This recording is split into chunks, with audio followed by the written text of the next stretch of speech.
झालं त्या दिवसाला धन्यता देतात. अभंगाच्या प्रथम चरणामध्ये महाराज म्हणतात, आजच्या दिवशी हा जो दिवस माझ्या जीवनामध्ये उजाडला तो दिवस अत्यंत धन्य आहे. धन्याजी दिन झाले संतांचे दर्शन.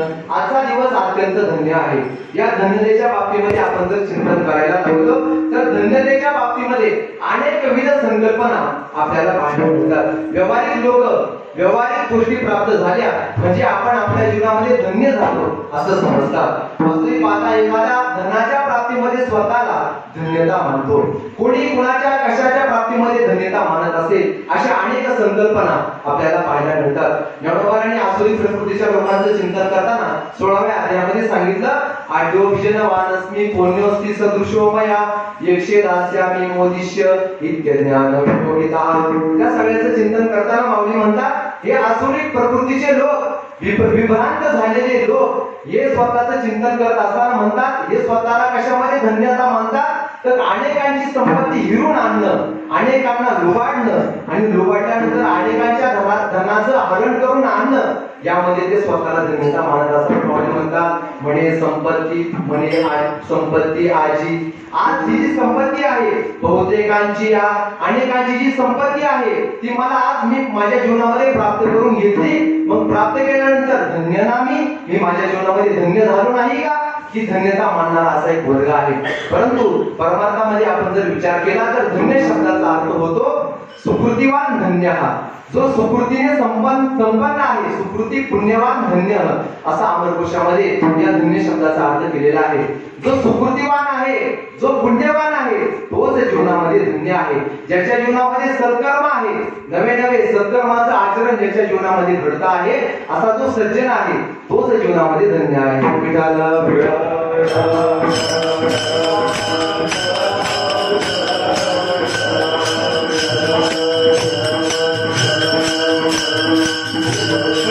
पंचदशीमध्ये 7व्या प्रकरणाच्या शेवटी तृप्तिदीपामध्ये धन्योहम धन्योहम जवळजवळ 4 श्लोकामध्ये विद्यारण्य स्वामींनी या धन्य पदाचं चिंतन केलेलं आहे. खरं मनुष्याने धन्यता जीवनामध्ये कधी मानावी, अशी स्थिती आपल्या जीवनामध्ये प्राप्त होत असेल तर मनुष्याने धन्यता मानायला हरकत नाही. कशी प्राप्त स्थिती निर्माण झालेली आहे, ज्या साधकाच्या जीवनामध्ये ब्रह्मस्वरूपता प्राप्त झालेली आहे, ब्रह्मस्वरूपता प्राप्त झालेल्या त्या साधकाचं वर्णन, सिद्धदशेला प्राप्त झालेल्या त्या महापुरुषाचं दर्शन विद्यारण्य स्वामी करतात. धन्योहम धन्योहम, मी माझ्या जीवनामध्ये धन्य झालेलो आहे. का बरं धन्य झालेलो आहे? अज्ञानम पलायितम, मी माझ्या जीवनातलं अज्ञान हे आता पडून गेलेलं आहे. ब्रह्मानंदम विभाती मे स्पष्टम, आज माझ्या जीवनामध्ये ब्रह्मानंद स्पष्ट माझ्या जीवनामध्ये दिसतो आहे. ब्रह्मानंदाची प्राप्ती माझ्या जीवनामध्ये झालेली आहे. म्हणून धन्योहम धन्योहम, मी माझ्या जीवनामध्ये धन्य झालेलो आहे. का धन्य झालो तर माझ्या जीवनामध्ये कोणत्याही प्रकारचं कर्तव्य कर्म शिल्लक राहिलेलं नाही, कोणत्याही प्रकारचं प्राप्तव्य आता माझ्या जीवनामध्ये शिल्लक राहिलेलं नाही. म्हणून मी माझ्या जीवनामध्ये धन्य आहे.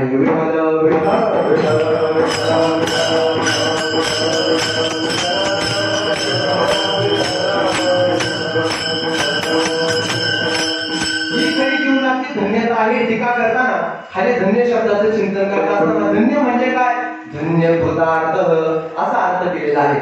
धन्य म्हणजे जो कृतार्थ आहे त्याला धन्य असं म्हणतात. तर ही धन्यताची जी व्याख्या आहे ही अत्यंत महत्वाची आहे.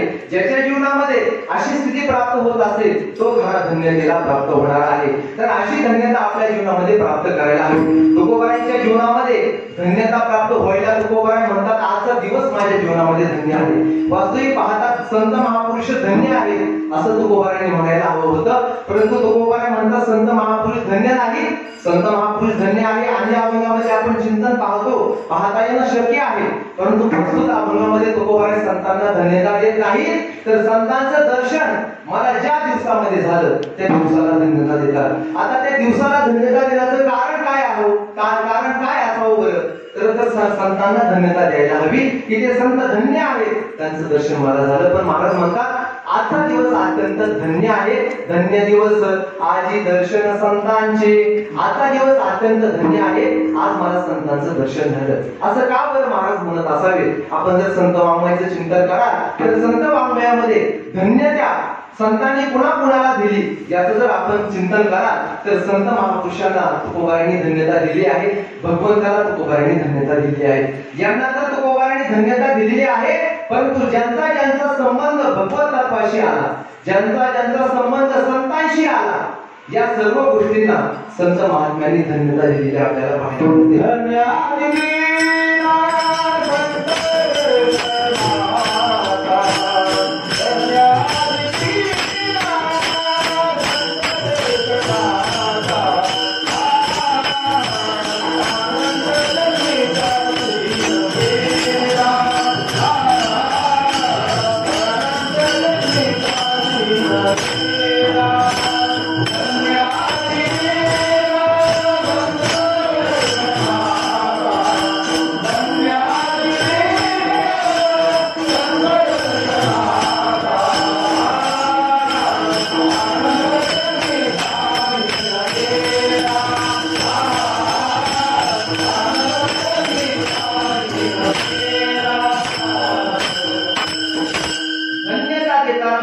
या सगळ्या गोष्टींना धन्यता देतात ज्या गोष्टींचा संबंध भगवंतापाशी आला, ज्या गोष्टींचा संबंध संतांशी आला, त्या सगळ्या गोष्टींना तुकोबारायांनी धन्यता दिलेली आहे।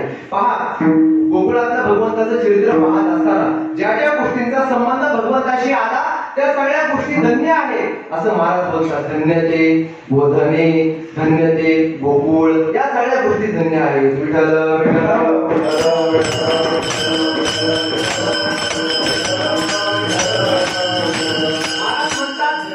गोधने, कांबळी, काष्टिका, मोहरी, पावा, ब्रीद, निकापाई। आता मला सांगा, या सगळ्या गोष्टी भौतिक सृष्टीतल्या आहेत। जरी भौतिक सृष्टीतल्या जरी असल्या, परंतु त्यांचा स्पर्श, भगवंताचा स्पर्श ज्या गोष्टींना झाला त्या सगळ्या गोष्टी धन्यतेला प्राप्त झालेल्या आहेत। त्याचप्रमाणे ज्या गोष्टींचा संबंध भगवंताशी आला त्या गोष्टी धन्यतेला प्राप्त झाल्या, आणि ज्या गोष्टींचा संबंध संतांशी आला त्या गोष्टी सुद्धा धन्यतेला प्राप्त झालेल्या आहेत। पहा, संत महापुरुष ज्या गावामध्ये जन्माला आले त्या गावाला सुद्धा धन्यता, संत महापुरुष ज्या देशामध्ये जन्माला आले त्या देशाला सुद्धा धन्यता। विठ्ठल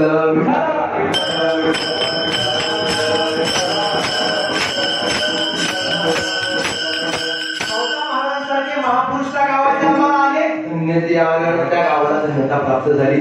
किंवा तुकोबारे वर्णन करतात, धन्य तोची ग्राम, तो गाव धन्य आहे ज्यामध्ये महापुरुषांचं वास्तव्य आहे। किंवा या सगळ्या गोष्टी धन्यतेला प्राप्त झाल्या, ज्या ठिकाणी महापुरुषांनी वास्तव्य केलं त्या देशाला सुद्धा धन्यता प्राप्त झाली। नवे या महापुरुषांनी ज्या आई वडिलांच्या पोटी जन्म घेतला ते आई वडील सुद्धा धन्यतेला प्राप्त झाले। धन्य माता पिता दयाची, धन्य त्याची माता, धन्य त्याची पिता, या सगळ्या गोष्टी आपण पाहून घ्या। तर संत महापुरुषांचा संपर्क ज्या गोष्टींच्या द्वारे प्राप्त झाला त्या सगळ्या गोष्टी धन्यतेला प्राप्त झाल्या। त्याप्रमाणे तुकोबारे म्हणतात, माझ्या जीवनामध्ये प्राप्त झालेले संत हे धन्यच आहेत, आणि त्या संतांच्या दर्शनाने मलाही धन्यता प्राप्त होणार आहे।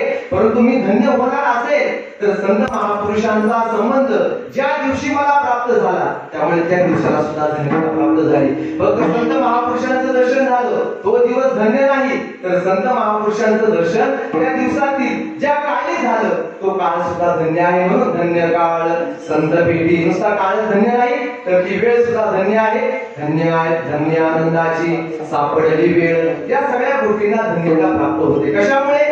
धन्य आहे दीन झाले संतांचे दर्शन, संतांचे दर्शन झालं आणि संतांच्या दर्शनातून असा कोणता लाभ प्राप्त झाला तर त्या लाभाचं चिंतन तुकोबारे अभंगाच्या दुसऱ्या चरणामध्ये झाले।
प्रकारचे प्राप्त झालेले लाभ आपल्याला पाहायला मिळतात. एक अनिष्ट निवृत्तीचा लाभ आहे आणि इष्ट प्राप्तीचा लाभ आहे.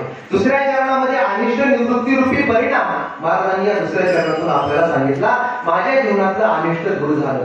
काय अनिष्ट होतं, ते अनिष्ट कसं दूर झालं? महाराज चिंतन सांगतात, झाली पापा तापा तुटी दैन्य गेले उठाउठी. पापा तापा तुटी झाली, दैन्य उठाउठी गेले. पापाची तापाची तुटी झाली. पाप आणि ताप जीवनामध्ये निघून गेलं. आता पाप गेलं पाहिजे, ताप गेलं पाहिजे आणि दैन्य गेलं पाहिजे. या तिन्ही गोष्टींचा त्याग आपल्या जीवनामध्ये व्हायला हवा. आपण जर शास्त्राचं चिंतन कराल तर या तिन्ही गोष्टींच्या निवृत्ती करता 3 वेगवेगळ्या प्रकारची साधनं सांगितलेली आपल्याला पाहायला मिळतात. परंतु एका संत दर्शनाने या तिन्ही गोष्टींचा नाश होताना आपल्याला या ठिकाणी पाहायला मिळतो आहे. या तिन्ही गोष्टींचा नाश होण्याकरता 3 साधने सांगितली. गंगा पापम शशी तापम दैन्यम कल्पतरुस्तथा.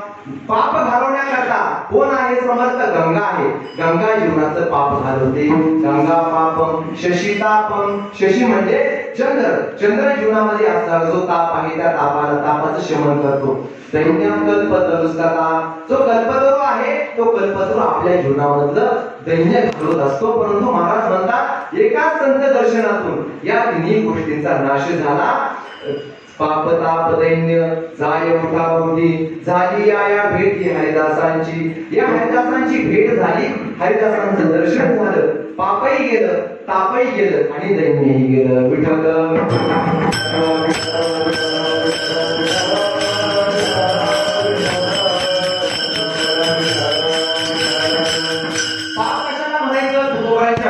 पापाचं चिंतन करायचं ठरलं. पाप त्याचे नाव न विचारिता नीत फल त्याची उन्मत्त करी सदा. त्याला पाप असं म्हणावं. देव अंतरे ते पाप पुण्य पाप ते परपीडा. पुण्य ते परोपकार. पाप ते परपीडा. या सगळ्या पापाचं चिंतन तुकोबारांनी सांगितलेलं आहे. अशा पापाचे अनेक प्रकार पाहायला मिळतात. कायिक पाप, वाचिक पाप, मानसिक पाप. अशा सगळ्या प्रकारची जरी पाप असली तरी त्या सगळ्या पापांची निवृत्ती संत दर्शनातून होते. तापाची निवृत्ती संत दर्शनातून होते. त्रिविध तापाची झाली बोलवण देखील चरण वैष्णवांचे. हे तिन्ही ताप आपल्या जीवनामध्ये नाहीसे होतात. कोणकोणते ताप आहेत? आध्यात्मिक ताप, आधी भौतिक ताप, आधी दैविक ताप. या तिन्ही तापाची निवृत्ती संतांच्या दर्शनातून झाली. आणि तिसरी महत्वाची गोष्ट म्हणजे दैन्य गेले उठाउठी. उठाउठी शब्दाचा अर्थ होतो तात्काळ. तात्काळ जीवनामध्ये असणारे जे दैन्य आहे ते दैन्य नाहीसं झालं. आता दैन्य शब्दाचा अर्थ काय? दैन्य शब्दाचा अर्थ दारिद्र्य असाही केला जातो. तर दैन्य म्हणजे दीनता असाही दैन्य शब्दाचा अर्थ केला जातो. परंतु दैन्य शब्दाचं चिंतन खरं आपल्या जीवनातलं दैन्य कोणतं असेल तर ज्ञानोबारायांनी या दैन्याचं चिंतन, हे जे दैन्य आहे त्याचं चिंतन 8व्या अध्यायामध्ये खूप सुंदर केलं आहे. माऊली म्हणतात ते विश्वशुद्धी सहाकारे गुरु कृपामृत तुषारे सासिन्न लेनी बोधे ओसरे द्वैत दैन्य. ज्ञानोबाराय म्हणतात आपल्या जीवनामध्ये असणारं द्वैत रूपी दैन्य कशाने नाहीसं होईल? विश्वशुद्धी सहाकारे गुरु कृपामृत तुषारे. या सगळ्या गोष्टीच्या द्वारे आपल्या जीवनातलं द्वैत रूपी दैन्य दूर होणार आहे. ज्ञानोबारांनी या ठिकाणी द्वैताला दैन्य असं म्हटलेलं आहे. अत्यंत सुंदर व्याख्या दैन्याची ज्ञानोबारांनी केलेली आहे. जगतामध्ये जेवढी दीनता आहे, जेवढं दैन्यत्व आहे, सगळ्या दैन्यत्वाचा अंतर्भाव एका या अर्थामध्ये आपल्याला करता येतो. कारण जीवनामधलं खरं दैन्य कोणतं असेल तर परमात्मा आणि आपल्यामध्ये भेद दृष्टी ठेवणं. या भेदाच्या दृष्टीमध्ये जीवन जगणं यालाच खरं दैन्य असं म्हणतात. हे दैन्य सुद्धा संतांच्या दर्शनातून आमच्या जीवनात, संतांच्या दर्शनातून आमच्या जीवनातलं दैन्य संपलं. विठ्ठल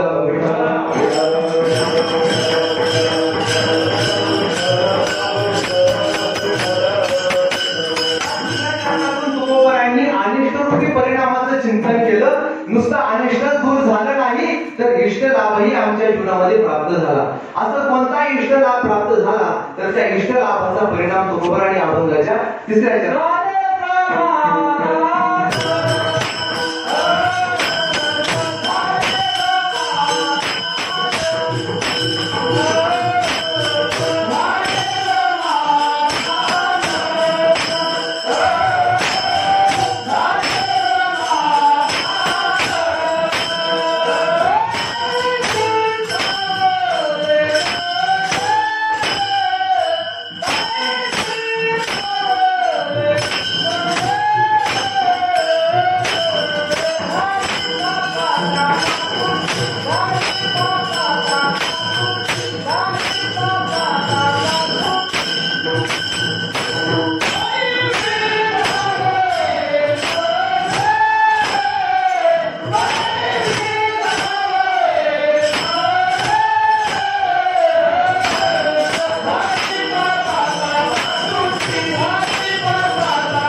आणि संत दर्शनातून काय झाला तुकोबाने अभंगाच्या 3ऱ्या चरणामध्ये सांगतात इष्ट प्राप्ती झाली ना त्यामुळे आनंद झाला. विठ्ठल विठ्ठल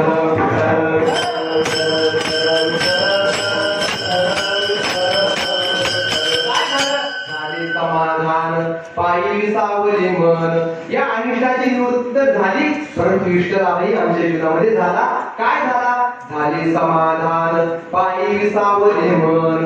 वास्तविक पाहता समाधान झाले पायी मन विसावले. संतांच्या दर्शनातून मनाला समाधान प्राप्त झालं आणि मन या संतांच्या चरणावर विसावलं. विठ्ठल विठ्ठल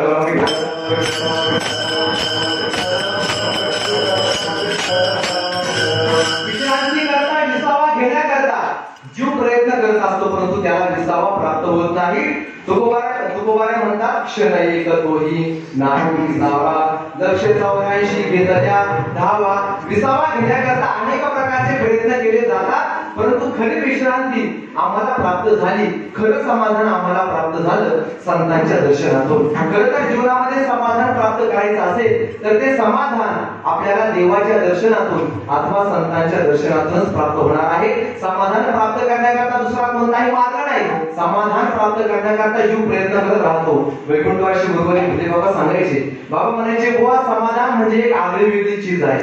ती काही कोणत्या बाजारामध्ये विकत मिळत नाही किंवा किती प्रकारच्या धनाच्या राशी दिल्या तरी धनाच्या मोबदल्यामध्ये समाधान नावाची चीज प्राप्त होत नाही.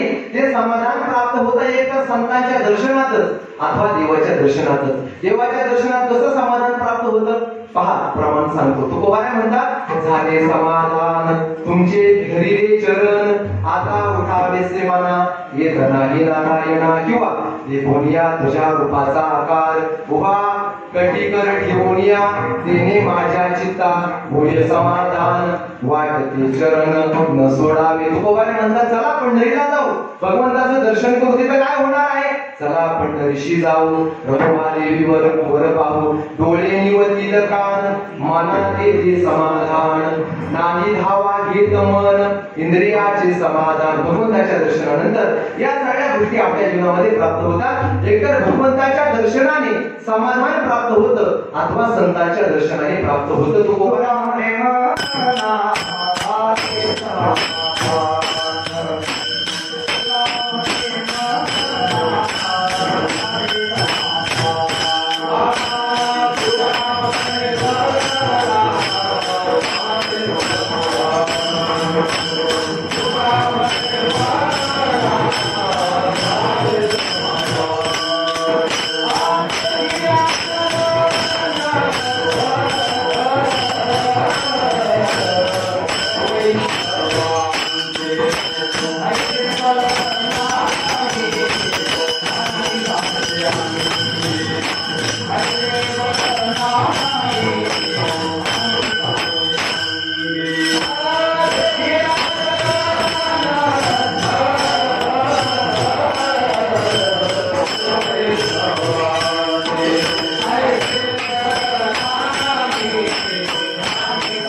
संतांच्या दर्शनातून जीवाला समाधान प्राप्त होऊ शकतं. तुकोबाने म्हणतात तुका म्हणे मना झाले समाधान देखिल्या चरण वैष्णवांचे. महाराज म्हणतात आयचे बळ नाही अनेकांची अंगी तप तीर्थ जगी दानव्रत तपादी तीर्थादी अनेक साधन आहेत परंतु समाधान प्राप्त करून देण्याचं सामर्थ्य या अन्य साधनामध्ये नाही. अन्य साधनाने समाधान प्राप्त होईल परंतु आत्यंतिक समाधान जर प्राप्त करून घ्यायचं असेल तर संत दर्शन या संत दर्शनाने ते आपल्याला प्राप्त होणार आहे. विठ्ठल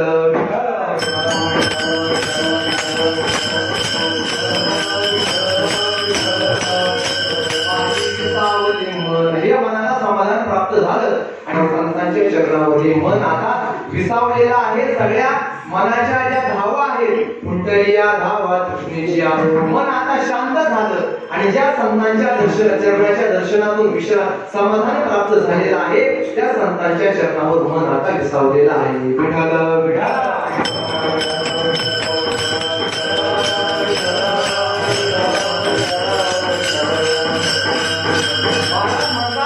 असे जे महापुरुष आहेत ज्यांच्या दर्शनात निवृत्ती झाली, इष्टाची प्राप्ती झाली असे जे महापुरुष आहेत, ते महापुरुष ज्या दिवशी आमच्या घरी आले, त्यांचं दर्शन ज्या दिवशी मला झालं आणि दर्शन झाल्यानंतर ते महापुरुष ज्या दिवशी माझ्या घरी आले, तो जो दिवस आहे तो दिवस म्हणजे सामान्य नाही, तोच माझ्या जीवनातला खरा दसरा दिवाळीचा सण आहे.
जेव्हा आमच्या घरी येतील ते महापुरुष आमच्या घरी आले म्हणजे तोच आमच्या जीवनातला खरा दिवाळी दसरा आहे. तुका म्हणे आले घरा तोची दिवाळी दसरा. गावामध्ये लोक दरवर्षी साजरा करतात दसरा, दरवर्षी दिवाळी साजरी करतात, परंतु तुकोबाराय म्हणतात ज्या दिवशी महापुरुषांचं आगमन आमच्या घरी होईल तोच आमच्या जीवनातला खरा दसरा दिवाळीचा सण आहे. दसरा दिवाळी तुझी माझा सण सखे हरिजन भेट येईल. या महापुरुषांची भेट, या महापुरुषांचं आमच्या घरी झालेलं आगमन हेच खरा आमच्या जीवनातला दसरा दिवाळीचा सण आहे. दसरा दिवाळीच्या सणाला आपण काय करतो? दसऱ्याच्या दिवशी काय करतो आणि दिवाळीच्या दिवशी काय करतो? दसऱ्याच्या दिवशी दसरा म्हणजे काय? दसरा म्हणजे 10 या संख्येचा उद्भव आपल्याला दसरा या शब्दातून होतो. दसरा म्हणजे काय? 10 गोष्टी.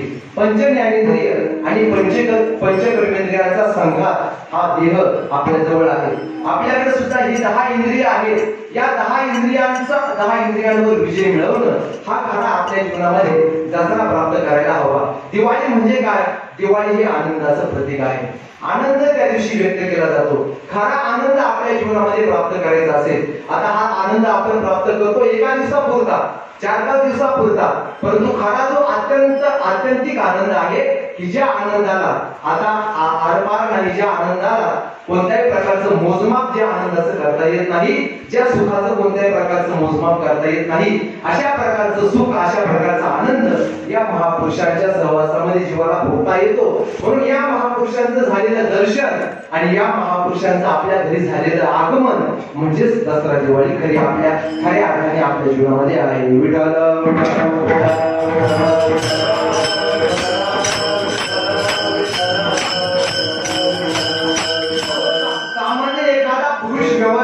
घरी जरी आला तर मोठा लाभ आपल्याला प्राप्त होतो. माऊली वर्णन करतात आणि राजा घरासी ये तरी बहुता उपयोगा नाही. गणोबाई म्हणतात राजा जर आपल्या घरी आला तर फार मोठा उपयोग राजाचा होता.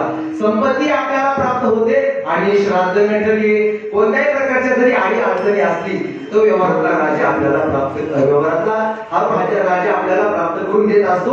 परंतु हे जे महापुरुष आहेत हे सामान्य जगतातले राजे नाहीत. हे जे राजे आहेत ते सिद्धांताच्या सिंहासनी राज्य करती त्रिभुवनी असे हे आत्मसिद्धीचे आत्मलाभाचे राजे आहेत, ज्यांच्याकडे पुरुषार्थ सिद्धी चौथी घेऊन आपले हाती रेगाला भक्ती पंथी जगा देतो. अशा महापुरुषांचं आगमन आपल्या घरी जर झालं तर हे महापुरुष खऱ्या अर्थाने आपल्या जीवनामध्ये दसरा प्राप्त करून देतात आणि दिवाळी प्राप्त करून देतात. दिवाळी म्हणजे आनंदाचं प्रतीक आहे. मी तुम्हाला सांगितलं आपल्या जीवनामध्ये खरा आनंद या महापुरुषांच्या जीवनातून, या महापुरुषांच्या कृपेने दर्शनाने आपल्या जीवनामध्ये प्राप्त होणार आहे. दसऱ्याच्या दिवशी आपण महत्वाच्या 3 गोष्टी करतो. कोणत्या गोष्टी करतो? पहिली गोष्ट म्हणजे आपण सीमोल्लंघन करत असतो. या दिवशी सीमेचं उल्लंघन करून दुसरीकडे जावं असा प्रघात आहे, म्हणून सीमेचं उल्लंघन केलं जातं. पंढरपूरला सुद्धा भगवंताची पालखी आजच्या दिवशी निघते कुठे? सीमोल्लंघन करण्याकरता. आळंदीमध्ये सुद्धा ज्ञानोबांची पालखी सीमोल्लंघन करण्याकरता खंडोबा मंदिराकडे जाते. तुकोबांची पालखी सुद्धा आपल्या विठ्ठलवाडीला, त्या विठ्ठलवाडीच्या पादुका मंदिरापर्यंत सीमा उल्लंघन करण्याकरता जात असते. आजच्या दिवशी सीमेचं उल्लंघन करावं असा नियम आहे. दुसरी गोष्ट, आजच्या दिवशी सोनं एकमेकाला देण्याचा विधी आहे. आणि तिसरी गोष्ट म्हणजे आजच्या दिवशी भगवंताला गोड नैवेद्य दाखवला जातो आणि आपणही गोड जीवन आजच्या दिवशी करत असतो. या तिन्ही प्रकारचा लाभ लौकिक दृष्टीने आपल्याला पाहायला मिळाला तर अलौकिक दृष्टीने संत महात्मांच्या सहवासामध्ये आपल्या जीवनामध्ये घडतो. म्हणून संतांच्या जीवनामध्ये या तिन्ही गोष्टींचा लाभ आपल्या जीवनामध्ये कसा घडतो याचं थोडक्यात चिंतन करू आणि सेवेला पूर्ण विराम देऊया. पहा, पहिली गोष्ट म्हणजे आपण दसऱ्याच्या दिवशी सीमोल्लंघन करत असतो.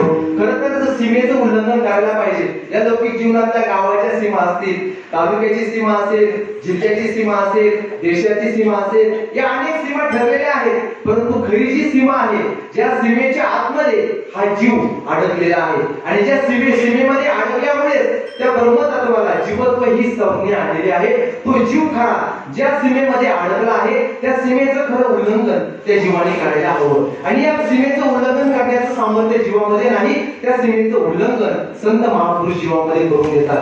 जीव अडकला देहत्रयाच्या सीमेमध्ये अडकला, देह अडकला पंचकोशाच्या सीमेमध्ये अडकला, परंतु साधू महापुरुष या सगळ्याचा बाध करतात, लिंग देहाचा नाश करतात आणि जीवाला या सीमेचं उल्लंघन करून देतात. विठ्ठल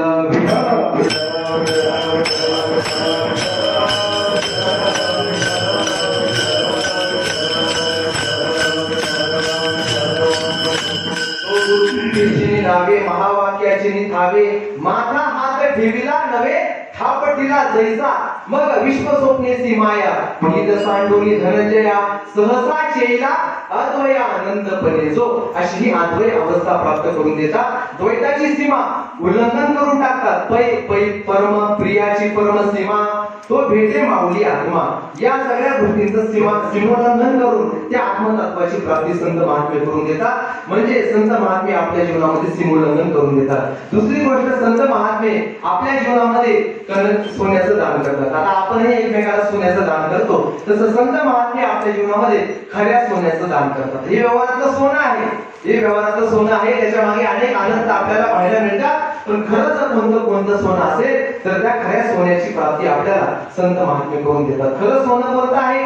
ज्ञानोबाई वर्णन करतात की कैवल्य कनकाची दाना जोन कळसी साना थोरा दृष्ट्याची दर्शना पाडा जो ज्ञानोबाई अमृतानुभवामध्ये वर्णन करतात. कैवल्य कनकाचं, कनक शब्दाचा अर्थ होतो सोनं. कैवल्य हेच कोण एक कनक आहे. एक कनक अविनाशी अशा प्रकारचं जीवाला अविनाशीचं प्रदान करणारं हे कनक, हे कैवल्य रूपी कनक, त्या कनकाचं दान जीवाला करतात. ज्या कनकाला आता आजच्या दिवशी आपण हे सोनं घेतो, दुसऱ्या दिवशी कात्र्यामध्ये ते सोनं जातं. तर खरं सोनं संत महात्मे जीवाला प्राप्त करून देतात. कोणतं कनक? सोनं, कैवल्य रूपी कनक संत महात्मे देतात. आणि देत असताना सोनं कडसी साना थोरा सगळ्याला अगदी आबाल संबोधापर्यंत पर्यंत सर्वांना या सोन्याचं दान करतात. म्हणून संत महापुरुषांच्या दर्शनामध्ये खरा दसऱ्याचा सण आपल्या जीवनामध्ये आपण साजरा करू शकतो. तिसरं महत्वाची गोष्ट या दिवशी आपण करतो म्हणजे गोड जेवण. आजच्या दिवशी आपण गोड जेवण करतो. एका दिवसापुरतं ते गोड जेवण आहे, परंतु खरं जेवण जे आहे ते महापुरुषांच्या सहवासामध्ये आपल्याला प्राप्त होतं. महापुरुष आपल्याला खरं जेवण घालतात. सूर्यदेहाचं जेवण आपण रोज करतो, परंतु जी भूक जीवाला लागलेली आहे त्या भूक शमवण्याचं सामर्थ्य या अन्नामध्ये नाही.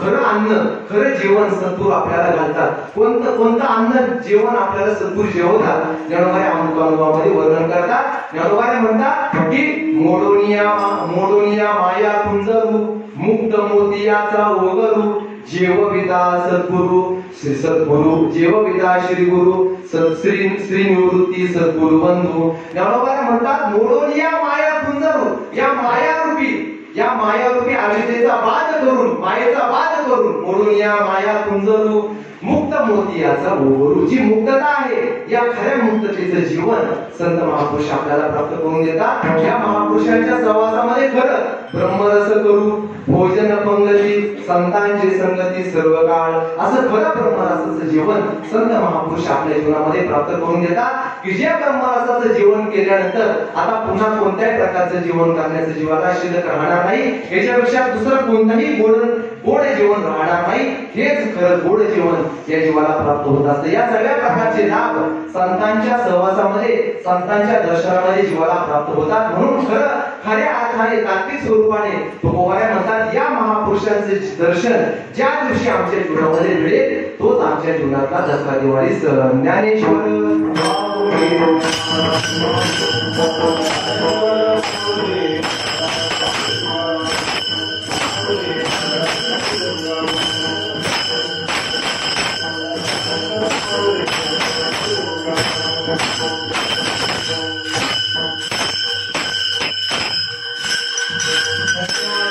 झाले संतांचे दर्शन झाली पापा तापातुती दैन्य गेले उद्यावती यथामत यथावकाश. जगद्गुरु श्री तुकोबारायांच्या अभंगावर गुरुवरी बाबांच्या आज्ञेने चिंतन करण्याचा प्रयत्न केला.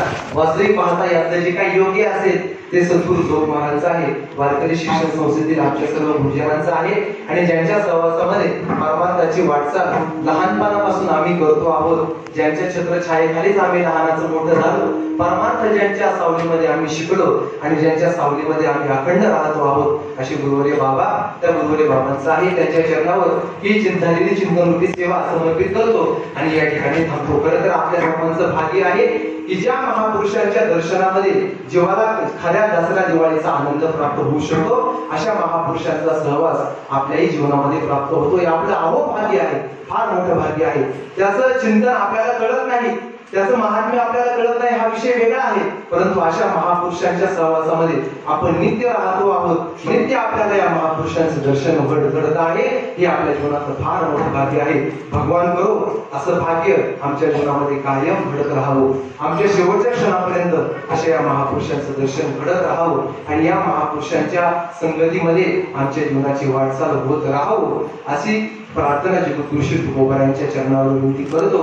आणि झालेली कीर्तन रूपी सेवा पुन्हा एकदा जगद्गुरु तुकोबारायांच्या चरणावर समर्पित करून या ठिकाणी थांबतो.